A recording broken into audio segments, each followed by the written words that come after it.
에베소서 6장 1절부터 4절까지 말씀 공독하겠습니다. 자녀들아, 주 안에서 너희 부모에게 순종하라. 이것이 옳으니라. 네 아버지와 어머니를 공경하라. 이것은 약속이 있는 첫 계명이니 이로써 네가 잘되고 땅에서 장수하리라. 또 아비들아, 너희 자녀를 노엽게 하지 말고 오직 주의 교훈과 훈계로 양육하라. 아멘. 오늘 말씀의 제목은 부모의 사명입니다. 부모의 사명이라는 제목을 가지고 오늘 우리가 본 말씀인 에베소 6장 4절 말씀을 중심으로 두 가지로 말씀을 드리겠습니다. 첫 번째는 부모가 자녀에게 할 일입니다. 그 할 일 중에서 어떤 것이 있느냐 하면은 여기는 하지 말아야 될 일로 되어 있습니다만 이것도 이제 할 일이죠. 그래서 4절 말씀 보니까 또 아비들아, 너희 자녀를 노엽게 하지 말라, 이런 말씀이 있습니다. 근데 두 번째 드릴 말씀은 그 다음에 있는 말씀입니다. 아비들아, 오직 주의 교훈과 훈계로 자녀들을 양육하라. 양육한다는 것은 이제 기르는 것을 말하고 있습니다. 키우는 것이죠. 길러내는 것.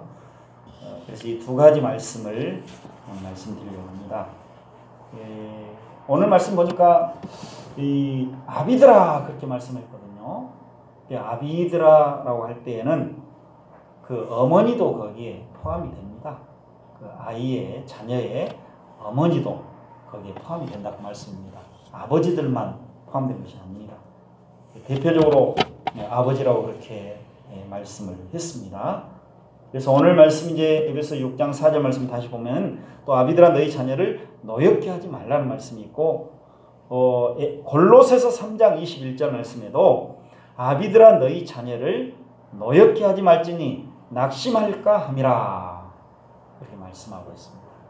또 낙심할까 함이라, 이 말씀이 거기에 덧붙여져 있는 것을 보게 됩니다. 왜 노엽게 하지 말아야 될 것인가?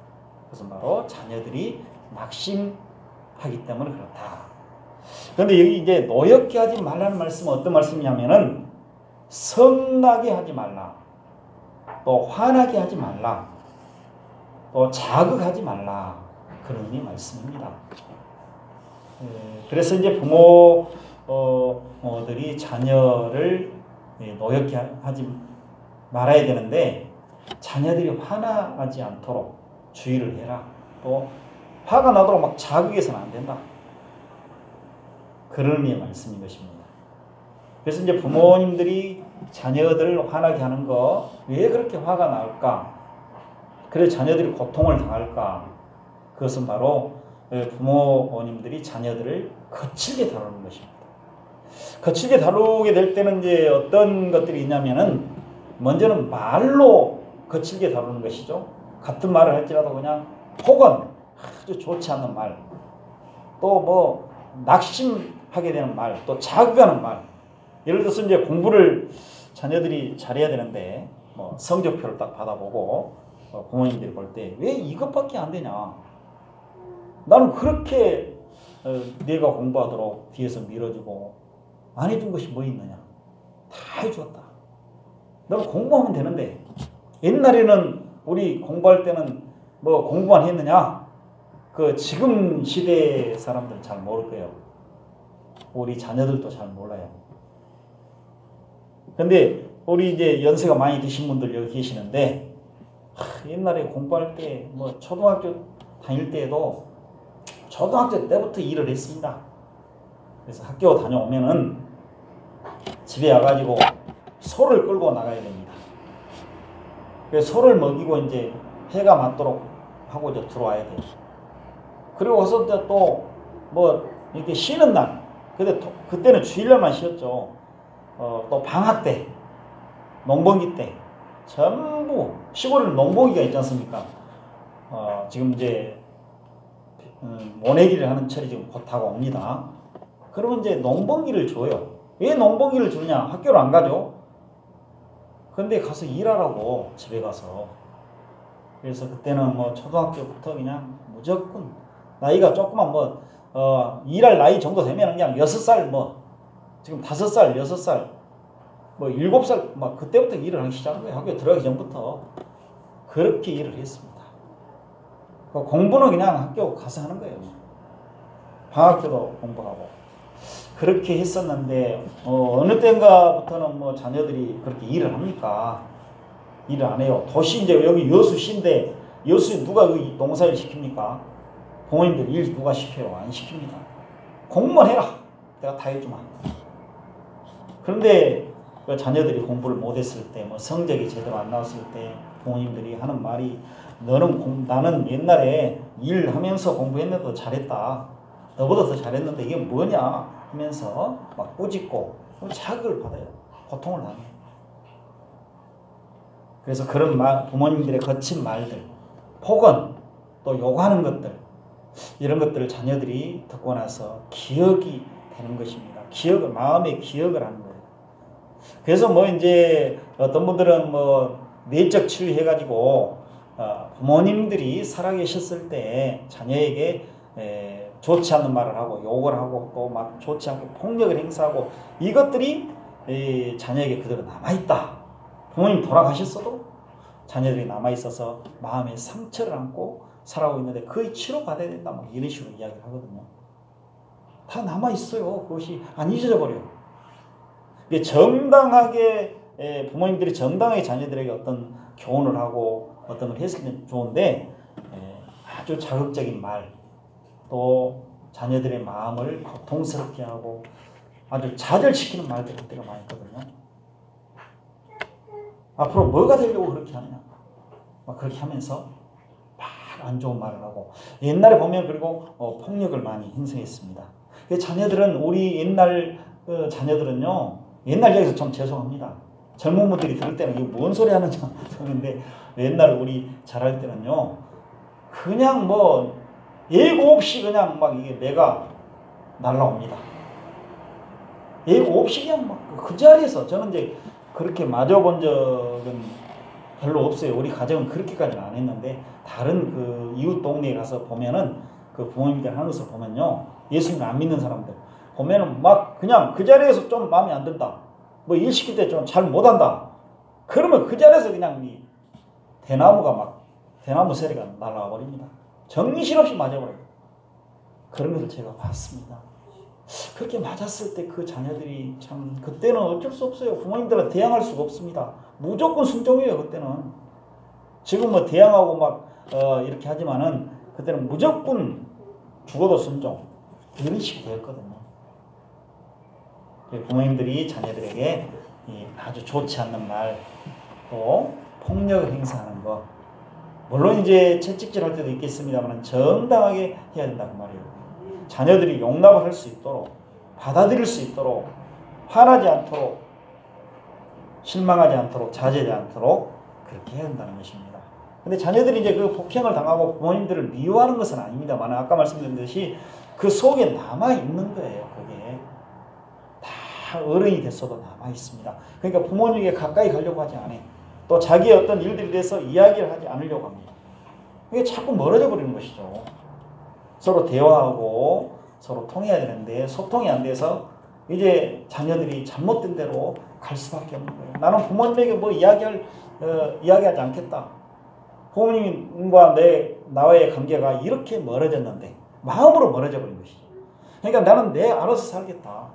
그래서 많이 자녀들이 문제가 되어진 거예요. 그래서 자녀를 자극하지 말고 화내지 않도록 주의해라.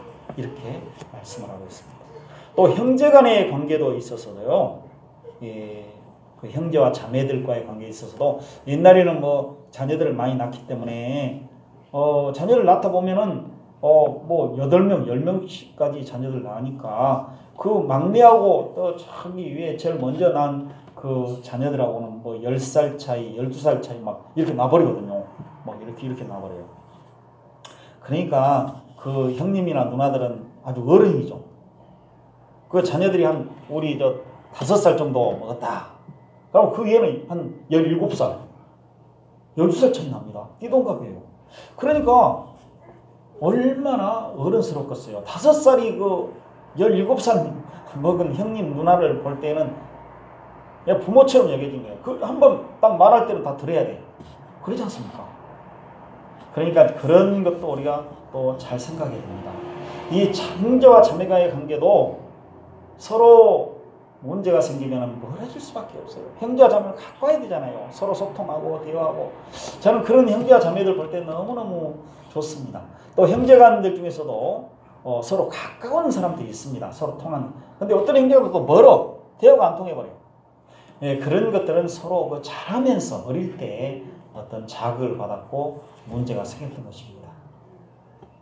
그 아픈 기억들이 있게 되면은 문제가 해결되잖아요. 그런데 그 형님들이나 누나들은 몰라 그걸. 그 동생들에게 해놓고 5살 먹은 동생에게 해놓고 몰라 잊어버려요. 그런데 그 받았던 사람은 그 아픔을 느꼈던 사람, 그 고통받은 사람은 기억을 하는 거예요. 그러지 않습니까? 자기는 잊어버려요. 내가 언제 그랬냐 그러는데 그런지 모르고 다가오는데 그 동생은 자꾸 마음이 멀어지는 거예요. 저도 그런 경험이 있습니다. 어릴 때. 한 5살인가 6살 됐을 때 형님에게 그냥 엄청 맞아버렸습니다. 유도신문 당해가지고 그러다 우리 경찰서에 가면 유도신문 하거든요. 막 처음에 가면 안 했다. 나 죄 안 지었다고. 내가 언제 그랬냐고. 나 그 자리에 없었다고. 막 하는데 이제 유도신문을 살살 하는 것이죠. 네가 만약에 했다고 하면은 내가 절대로 여기서 용서해 주마. 그리고 절대로 문제가 되지 않도록 해주겠다 하면서 유도신문을 살살 하면 그거 순수한 사람들은 그대로 말하는 것이죠. 5살 먹은 그 애기가 무슨 마음이 뭐가 있겠어요. 순수하죠. 내가 너 했다고 하면은 안 때리겠다. 그리고 지난날에 잘못했던 모든 것도 다 용서해 주마. 그러니까 얼른 그냥 안 맞기 위해서 매를 들고 있는데 만약에 안 했다고 하면 내가 너 가만두지 않겠다. 매를 들고 하는데 어떻게 우선 안 맞기 위해서 했다고 했는데 그냥 그때부터 그냥 막 정신없이 맞아버렸습니다. 그때부터 그게 그런가 몰라도 굉장히 멀어지더라고요. 마음이. 물론 예수 믿어 구원받아서 서로 화해하고 그것까지 다 해야 되는데 우리 믿음이라는 거 우리 마음이라는 게 그렇게 빨리빨리 됩니까? 잘 안 돼요. 그러니까 굉장히 거리감이 좀 생기더라고요. 소통이 안 돼. 자, 그것까지 우리가 잘 주의해야 됩니다. 근데 형님은 몰라. 제가 말씀 안 드렸거든요. 아직까지도 말씀 안 드렸습니다. 몰라요. 저하고 12살 차이 나거든요. 그때는 그냥 아버지 같죠. 근데 형님은 이제 저에게는 그렇게 동생처럼 좋게 다가오는데 저는 그렇게 좀 멀어지더라고요. 그렇다고 제가 멀리한 것은 아닙니다만은 그렇게 그러더라고요. 그런 느낌이. 그러니까 우리가 부모나 형제간들 항상 그렇게 하나님 예수 그리스도 말씀 안에서 이렇게 정당한 말을 하고 징계하고 훈계할 때도 예수 그리스도 말씀 안에서 자녀가 받아들일 수 있도록 용납할 수 있도록 그렇게 해야 되는 것이거든요. 아주 그걸 주의해야 됩니다. 무조건 그냥 마음대로 그냥 놔둬라 그런 말씀 아니에요. 그 다음에 이제 두 번째는 우리가 자녀들을 예수님과 말씀 안에서 길러내야 된다. 그 말씀입니다. 오늘 에베소 6장 4절 말씀 보니까 오직 주의 교훈과 훈계로 양육하라. 그 말씀이 있습니다. 교훈과 훈계라는 것은 뭐냐면은 교정하는 것입니다. 잘못 이렇게 나가고 있으면은 반드시 만들어주는 것, 또 징계하고 주의하고 경고하고 책망하고 훈계를 하는 것입니다. 예수 그리스도 말씀 안에서 이렇게 길러내라 그 말씀이에요. 그래서 이제 여기 보니까 아버지들이 그렇게 아비들아 그랬는데 물론 어머님도 여기에 어머니도 포함된다고 그랬죠. 근데 주로 아버지들이 하라고 말씀하고 있는 내용은 한 가정의 가장은 또 머리는 아버지거든요. 남편과 아내가 있을 때 요즘에 여성 상위 시대가 되었고 그 옛날 말이고 지금은 여성 초월 시대인가 이렇게 되어버렸죠. 상위 시대는 옛날 말이에요. 세상에서는 그래요. 근데 성경은 안 그렇습니다. 남편이 아내의 머리 된다. 가정의 머리가 바로 남편이다. 그래서 압이라고 말씀하고 있지 않습니까? 교회 자녀들을 교육시킬 때도 이 아버지들은 밖에 나가서 일을 하지 않습니까? 요즘에 산업사회이기 때문에 주로 자녀들을 어머니가 길러요. 그 어머니가 아내가 기르는 것이죠. 그런데 아내가 기를지라도 또 이렇게 남편과 상의를 하고 진로 문제가 있습니다. 자녀들이 유치원에 갈 때부터 대학에 갈 때까지 다 그 진로들을 이렇게 말하거든요. 어느 고등학교 갈 것인가, 어느 또 대학 갈 것인가, 그런 것까지 시작해서 다 그 자녀를 기름에 있어서 많은 것들을 의논합니다. 어떤 것을 먹일 것인가, 또 무엇을 어떻게 할 것인가. 그럴 때마다 이 남편과 아내가, 그러니까 아버지 어머니가 같이 의논을 해서 그렇게 해나간다는 말이에요. 아버지가 한다고 해서 그냥 아버지 마음대로 막 하는 거 아닙니다. 같이 의논을 하고, 그런데 어떤 결정을 할 때 이렇게 아버지가 할 수 있도록. 그러니까 아버지가 그만큼 역량이 돼 있어야 되지 않겠습니까? 무조건 그냥 아내보다 더 못한 상태. 그런 상태에서 안 되고, 아무튼 그 아버지로서의 역할을 잘하면서 가정의 그런 머리로서 잘 인도해야 될 것입니다. 독단적으로 하는 말은 아니에요. 하고. 근데 이제 아버지들은 보통 이제 가서 사업을 하고 직장에 다니기 때문에 저녁에 들어오거든요. 아침에 그냥 자고 있는데 나가서 밤에 잘 때 들어올 때도 많이 있어요. 어릴 때는. 커서도 마찬가지겠죠. 오면은 그냥 자는 모습을 보고 잘 자고 있구나. 너를 위해서 내가 열심히 일해야 되겠구나. 이 생각을 할 수도 있고, 또 만나게 되면 저녁에 와서 보면은 잘 있었나? 오늘 잘 지냈어? 잘 자거라. 또 두세 마디 하면 그냥 끝나요. 대화가 없어. 대화할 수가 없어. 그러니까 주로 그 자녀의 어머니들이 기르는 것이죠. 그러니까 어머니들이 잘 길러야 될 것이다. 그러면서 중요한 것은 또 상의해 가면서 그렇게 해야 된다는 것을 말씀하고 있습니다. 특별히 우리 예수님도 궁금한 사람들은 예수 그리스도 말씀 안에서 자녀들을 훈계하고 잘 길러내야 된다. 하나님의 말씀을 벗어나지 않도록. 아무리 세상에서 좋다고 막 하고 뭐 이렇게 해야 된다 막 할지라도 하나님의 말씀 안에서 자녀들을 길러내야 되는 거예요. 고등학교 어디 보낼 것인가? 대학교 어디 보낼 것인가? 그리고 고등학교가 그러면은 혜택을 많이 준다.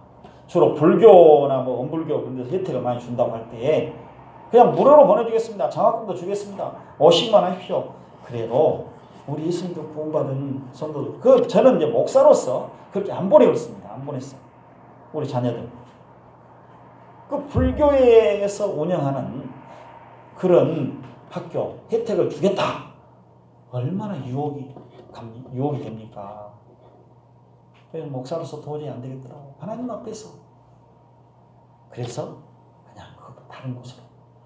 근데 우리 이제 예수 믿어 구원받은 우리 성도님들은 목사가 아니니까 많이 보내더라고요. 혜택을 준다고 그러니까. 그리고 공부를 잘 시킨다고 그러더라. 뭐 서울대학도 막 보내고 그러더라고요.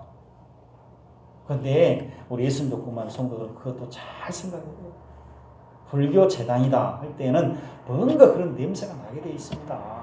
우리는 전혀 종교 영향 없이 그냥 가르칩니다 해도 뭔가 영향이 있어요. 그 자체가 문제지 않습니까? 그런 가지고 참 우리가 예수 그리스도 말씀 안에서 그것도 잘 선택을 해야 된다고 말씀해요. 나중은 하나님께서 하시는 거예요. 뭐 서울대학을 가든 뭐 자녀가 어떻게 되든 하나님께서 인도하시는 거예요. 그쪽으로 가면은 뭐 잘 될 것이다. 그리고 뭐 이렇게 좋은 대학에 갈 것이다. 그런데 하나님께서 하게 하셔야죠. 최종적으로는. 안 믿는 사람도 다른 종교 가지는 사람도 얼마나 더 잘 갈 수 있어요. 세상적인 인간적인 판단에서는. 그러나 하나님께서 보시기에 어떠한가? 항상 이걸 생각해야 됩니다. 그리고 하나님께 우리가 구해야 되죠. 그렇지 안 해놓고 하나님이 이렇게 해주십시오 저렇게 해주십시오 하면 안 되는 거다 그 말씀이에요.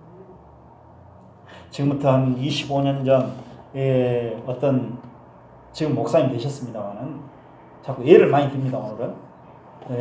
그 목사님 되셨는데 그 자녀가 제가 목회하고 있는데 왔습니다. 자녀를 데리고 왔었는데 아주 어렸어요. 어렸는데 지금 우리 아들 말고 또 그 딸이 있었는데 그 애보다 나이가 1살 더 적어. 근데 남자이기 때문에 워낙 거칠어가지고 그냥 자기 마음대로 해가지고 늘 싸우는 거예요. 하루 그냥 마음이 상했습니다. 안 싸웠으면 좋겠는데. 근데 이제 그 아버지가 너무 귀한 아들을 얻었거든요. 나이가 많이 먹어서. 저는 이제 한 5살, 저는 한 10살 정도 먹은 아들인데, 이제 낳았으니까, 이제 낳아서 한번 30살 됐으니까, 얼마나 귀한 아들입니까? 30대 넘어가지고 아들을 얻었으니, 늦게 결혼하고, 얼마나 귀해요. 이게 귀하게 기르더라고요. 25년 전. 지금 자녀들은 더 뭐 귀하게 기르죠. 너무 귀하게 기르더라고요. 그래서 뭐, 그 자녀가 그냥 뭐, 이렇게 밥을 안 먹어. 밥을 안 먹으니까 그냥 차를 또 차 타기를 좋아하더라고요. 그러니까 막 교회 봉고차 태가지고 밥을 먹인다고 데리고 다니면서 막 그 김에다가 이렇게 딱 해가지고 밥을 막 먹이는 거예요. 차 타고 다니면서. 막 구경하고 있으면 얼른 집어넣고, 텔레비전 보고 있을 때 얼른 집어넣고. 우리 자녀들은 그렇게 안 길렀습니다. 옛날에도. 안 먹으면 그냥 한 3일 굶기다. 이런 심정으로. 울면은 하루 정도 울으라고 놔둬버리고. 그래서 자기가 스스로 그치더라고요. 울면 내가 하루 정도 그냥 울어. 마음대로 울어라. 밥 굶으면 한 3일 굶으면 된다. 이런 심정으로 길렀습니다. 근데 아니더라고요. 또 다르잖아요. 자녀들마다. 얼마나 귀한데 누가 그걸 봐. 그래서 참 그렇게 길렀고, 또 막 자기 아버지 신경질 나면 자기 아버지 뺨을 때려버리는 거예요. 야, 이건 도저히 있을 수 없다. 제가 어떻게 간섭을 합니까? 그런데 그것을 두고 그 아버지는 하는 말이, 착한 어린이는 그렇게 해서는 안 되지. 책망하고 어떻게 해야 되는데, 좋은 사람은 그래서는 안 돼. 그런 사람은 돼서는 안 돼. 이렇게 하고 말아버리는 거예요. 그러니까 또 나중에 또 때려. 마음에 안 들어. 그런 일을 당했는데, 제가 이제 나중에 한참 후에 서울을 갔습니다. 서울에 살고 계시는데 가서 그 애가 이제 고등학생이었습니다. 근데 이제 그 방 안에서 막 게임을 하는 거예요. 막 텔레비전 게임, 텔레비전에 막 게임 나오잖아. 아니, 텔레비전이 아니고 그 컴퓨터 게임을 막 계속 문 닫아놓고 하는 거예요. 문은 잠그진 않았더만요. 부모님은 다른 방에 있고. 근데 이제 공부는 안 하는 거예요. 고등학교 다니는데 공부를 해야 될까요? 대학 가려고 하면. 그런데 공부를 안 해. 말도 안 들어. 그러니까 이제 말을 안 들으니까 문을 탁 열고 들어갔더니 그 플러그, 컴퓨터를 이제 끌려면 절차를 거쳐야 되잖아요. 근데 플러그를 바로 그냥 전기 플러그를 꼭 뽑아버려요. 저도 그런 적이 한번 있었어요. 우리 자녀들이 막 게임하니까 나중에 뭐 있지 않습니까? 차단기 한번 내린 적이 있었습니다만은 아주 어릴 때였어요. 근데 고등학교 정도 돼버리면은 이제 머리가 커가지고 그래버리면 진짜 이건 화나게 만드는 거예요. 그게 기억에 남아. 억지로 해보면. 어릴 때 안 고쳐놓으니까 이렇게 문제가 되는 거예요. 그래서 제가 그 목사님께 말씀드렸어요. 어릴 때는 이게 가능하지만 목사님 이렇게 해버리면 나중에 살짝 말씀드렸어요. 이렇게 하면 안 됩니다. 서로 대화를 하고 그런 상태에서 이렇게 순차적으로 나가야지, 그렇게 돼버리면 자녀들이 반발하고 그거 남습니다. 서로 문제가 됩니다. 그게 어릴 때 그렇게 했던 것이 지금까지 고등학교 때까지, 지금 어떻게 되는지 모르겠습니다만은 착하다고 막 그렇다만 잘한다고 그러는데, 물론 예수 믿어 구원받아서 변화될 수 있는 것이죠. 근데 그렇게 된 상태더라고요. 그래서 우리가 이제 음식을 먹을 때에도, 오늘 어떤 뭐 기독교 방송 말씀을 드리니까 뭐 음식에 대해서 막 어떤 목사님이 설교를 하시는데, 설교의 거의 그냥 90%가 자녀들을 어떻게 기를 것인가에 대했는데 그냥 먹는 것에 대해서만 이야기를 하시더라고요. 그래서 저는 설교하시는지 무슨 어떤 뭐 건강 강의하시는지 잘 모르겠는데 나중에 설교였어요, 그것이. 그래서 부모님들이 얼마나 자녀들에게 어떤 것을 먹여야 될 것인가, 뭐 GMO 식품들, 옥수수에 그게 있다고 그러죠. 우리나라에 그 GMO 식품들이 있는데 우리나라 그 제재를 안 하거든요, 잘. GMO 식품들은 유전자 조작 식품인데, 그게 이제 들어와가지고 모든 과자, 라면, 모든 게 첨가물로 다 들어갑니다. 그걸 먹어버리면은 그게 다 먹게 되는 거예요. 왜 그걸 먹으면 문제가 되냐? 각종 암과 모든 것들 다 일으키는 원인이 바로 GMO, 유전자 조작식품이거든요. 기형아를 출산하게 되고 모든 병의 근원이 바로 거기서부터 시작이 되는 거예요. 그러니까 지금은 옛날에는 우리가 뭐 노인 되어서 어른 되어서 그냥 뭐 암에 걸리고 뭐 병 걸리고 그러는데 지금 뭐 어릴 때부터 막 그런 것들이 생기지 않습니까? 이 같은 주제로 말씀드렸죠. 29살짜리가 바로 병원에 가서 죽었다니까요. 물론 다른 원인도 있겠지만은 뭐 탄산음료, 모든 과자의 종류 이게 다 들어가요. 그러니까 우리가 자녀들을 정말로 제대로 기르려면은 자녀들이 원하는 대로 오래 해줄 수 없습니다. 자녀를 사랑하니까요. 사랑하니까. 내 자녀가 건강하고 내 자녀가 잘 자라가지고 정말로 훌륭한 사람이 돼야 되고 교회의 일꾼이 돼야 되고 교회로서 사명을 수행해야 되는데 건강한 상태로 해야지 그러면 안 된다. 그럼 우리가 사명감을 가지고 자녀들에게 먹거리들을 다 주의해서 우리가 먹일 수 있도록.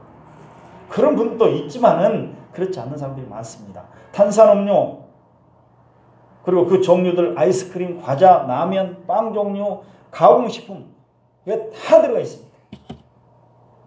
GMO 그리고 암을 유발하는 그 모든 것들 기형아 그 심각해요.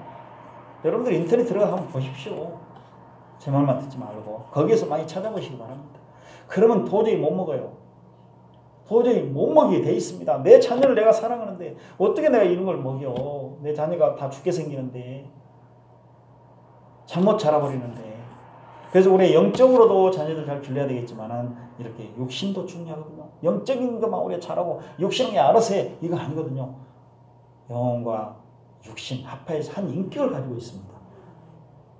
그래서 어떤 분이 말씀 선포하시다가 그 말씀을 하시더라고요. 우리가 이제 건강해야지 뭐 목사님들도 건강해야지 말씀도 전하고 이렇게 서서 말씀 전하고 또 아픈 사람들 찾아가서 기도해주고 그러지 자기가 그냥 아파가지고 막 아프면서 아이고 이런데 누가 그 기도를 받겠느냐. 당신이나 건강하시오. 이렇게 한다는 거예요. 우리가 대신 저 목사님을 기도해 주겠습니다. 나 기도해주지 말라고. 그런 일화를 들더라고요. 우리도 그러잖아요. 우리가 건강한 상태로 있어야만이 우리가 하는 일도 잘할 수 있다는 거예요. 영육간의 일을 잘할 수 있다는 거예요. 저도 옛날에 많이 아파봤는데 1년 동안 아파봤는데요. 말씀 준비를 제대로 못하더라고요. 눕고만 싶은데 어떻게 말씀 준비를 해? 글씨도 쓰고 컴퓨터 작업도 해야 되는데 그거 앉지를 못하겠어. 눕고만 싶어 그냥 무조건. 이거 보통이 아니구나. 그래서 우리 영육간의 강건함을 위해서 늘 기도하고 그러기 위해서 이런 먹거리까지라도 아주 주의를 해야 한다는 거예요. 당장에 사주라고 하면 사주고 싶죠. 그렇지만은 이건 아니다. 잘 우리 특별히 어머니 되신 분들이 잘 구별을 해야 돼요. 그게 바로 자녀를 예수사 말씀 안에서 강건하게 기르는 것입니다. 부모가 자녀에게 할 일에 대한 말씀들을 한번 쭉 제가 여기서 낭독해 드리겠습니다. 신명기 6장 7절에 보니까 내 자녀에게 부지런히 가르치며 하나님의 말씀이죠. 하나님의 말씀을 부지런히 가르치며 집에 앉았을 때든지 길을 갈 때든지 누워있을 때든지 일어날 때든지 이 말씀을 강론할 것이며 늘 하나님의 말씀으로 이 말씀은 그냥 막 꼭 이 문자 그대로 하는 것이 아니고 늘 하나님의 말씀으로 자녀들을 길러라 그 말씀이에요. 자녀들이 예수 믿어 구원받는 것이 바로 그 부모에게 가장 효도하는 것입니다. 그렇죠. 예수는 아무리 자녀들이 잘 됐다고 하지만은 뭐 대통령이 됐다고 합시다. 그런데 예수 그리스도를 믿지 못해. 그럼 그 예수 믿는 부모님이 행복하겠어요. 저 자녀 예수 믿어 구원받아서 영원한 생명 가지고 생활하고 새 땅에 들어가야 되는데 나와 함께 생활과 새 땅에서 살아가야 되는데 영원토록 저 자녀는 다른 곳으로 가버리면 나 어떨까? 지금도 죄를 지어서 대통령이 되고 뭐 검사 판사가 됐지만은 하나님의 형벌을 받고 있는데 죄값으로 얼마나 고통스러울까? 이걸 생각하면 예수 믿어 구원받은 자녀들이 바로 부모에게 가장 효도하는 것이고 부모가 할 일 중에 가장 첫 번째가 내 자녀들이 예수 믿어 구원받는 것 이것입니다. 첫 번째가 그걸 위해서 우리는 기도하고 자녀들을 권면해요. 그러면 좀 넘어가고요. 시편 78편 4절에 우리가 이를 그들의 자손에게 숨기지 아니하고 여호와의 영예와 그의 능력과 그가 행하신 기이한 사적을 후대에 전하리로다.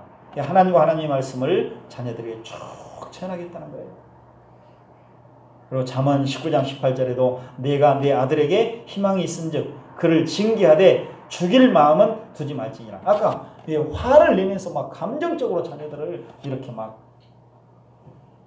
징계하고 그렇게 하지 말고 예수 그리스도 말씀 안에서 하나님께서 인정하신 만하게 그렇게 해라. 그런 말씀입니다. 죽일 마음을 두지 말라고 했습니다. 감정이 막 폭발하면은 막 그런 마음이 생기잖아요. 그렇게 하지 말라. 잠언 22장 6절에 보니까 마땅히 행할 길을 아이에게 가르치라. 그러면 늙어도 그것을 떠나지 아니하리라. 그렇게 말씀하고 있습니다. 어릴 때 그 자녀들에게 하나님의 말씀으로 교훈해 주는 것, 가르치는 것 얼마나 중요한 것. 옛날에 저희 어머님은 늘 주의를 그렇게 귀중하게 했어요. 옛날 분들이 그 신앙이 다른 것은 이제 기억이 안 나는데 주일에는 무조건 쉬어야 된다. 뭐 사먹지도 말고 막 옛날에 너무 그렇게 막 나왔지 않습니까? 주일날은 무조건 집에 가만히 있어야 돼. 아무것도 일하지 말고. 그래서 저는 일 안 해서 좋았습니다. 주일날은 쉬었어. 다른 날 토요일까지 일해요. 월요일부터. 초등학교 다닐 때부터 일했으니까요. 주일날이 그렇게 좋아. 어머니가 그 확실한 상상을 갖고 계시니까 주일은 무조건 쉰다. 어머님도 일 안 나가시고 우리도 절대 일 안 시켰습니다. 그때가 진짜 좋은 날이었죠. 주일은 꼭 예배당에 가야 된다. 그게 지금도 기억나요. 그렇게 하고 생각하고 자라왔던 것입니다. 이게 어릴 때 들었던 말씀 그대로 기억을 하고 있습니다. 오늘 이제 부모의 사명에 대해서 말씀드렸습니다. 부모님들이 이제 참 주의해야 될 것은 자녀들을 훈계하고 징계하고 채찍질 해야 됩니다. 우리가 마땅히 해야 돼요. 그냥 내버려두면 안 됩니다. 그 부모의 그 책임을 다하지 못한 거예요. 그건. 우리가 그럴 때 화나지 않도록 성질나지 않도록 자극받아가지고 고통당하지 않도록 그게 남는다니까요. 예수 그리스도 말씀 안에서 우리가 물론 다 없어지겠지만은 그게 남을 수밖에 없고 부모님과 거리감을 두게 되고 나중에 부모님이 무슨 말을 해도 안 들어버려요. 알아서 하시오. 나는 내 마음대로 하겠습니다. 이렇게 돼버려요. 그러니까 우리가 어떤 사람들에게도 좋게 말해주는 것 이것이 더 나은 것입니다. 근데 저는 이제 사람들을 이렇게 참 불량한 사람들도 있고 또 거짓말하고 막 사기치는 사람도 있거든요. 그런 사람들에 대해서 법적으로 해결하겠다. 딱 이렇게 나가면은 그때는 좋아요. 서로. 근데 인간관계가 끊어져 버리거든요. 그러니까 말로 이제 하나님의 말씀 안에서 말로 잘 이야기하는 거예요. 그래서 그 사람들의 그 마음을 사고 또 그 돈도 찾는 경우도 있었습니다.